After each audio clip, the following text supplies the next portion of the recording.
Ah, sobrang hirap talaga. Sobrang hirap na ng from the previous games sa kayo sa laro nga ngayon.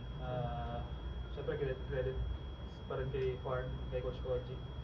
And sa mga players nila, talagang gusto rin.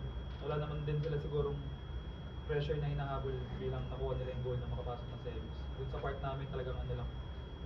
Happy na nalaban namin despite nung ganun kahirap sa kayo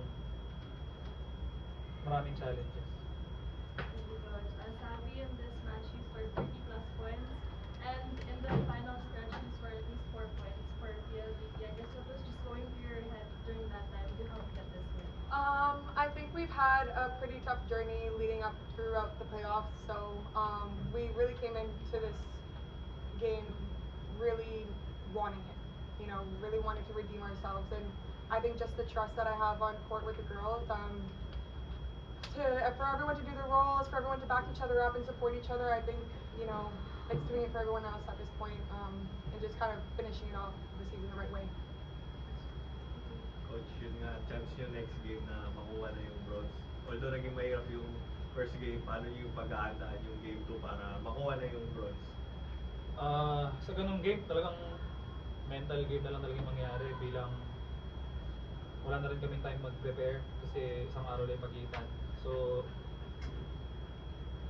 pipilitin na isiksik sa viewing pero nasa mindset na talaga ng players ulit. Lalo yung mga ganun ka-crucial kanina, sila talaga nag-perform kahit anong mangyari. So, nandito lang ulit kami para mag-guide.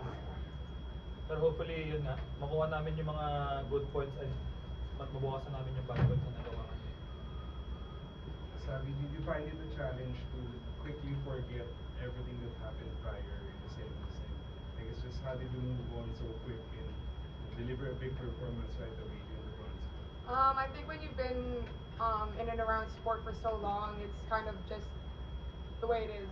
You don't really try to make yourself forget. You just know it's there and you accept it and you just kind of move on. And like I said earlier, going into this game, we just really wanted to redeem ourselves. So I'm just glad that, you know, we fought all the way through the end, and this is what transpires when you're able to, you know, move on from those tough games and kind of pull together. Coach Rod, after po nung semis losing sa farm fresh, ano po yung nakita niyo area na pinakakailangan nyo ayusin or baguhin today para makuha nga po ito? Technically marami. Pero kahit marami yun, nasa players pa rin talaga kung mag-respond sila dun sa challenge ng pag-a-adjust.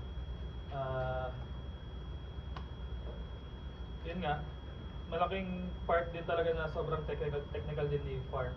So yun talaga yung unang-unang kailangan sabayan. Plus yung mga players nila na mahirap talagang pigilan. So yung mga in-adjust today, lumabas naman kahit paano. Pero yun nga, kailangan pang pumpukin kasi lagi ganito kahirap nila. Thank you. Thank you,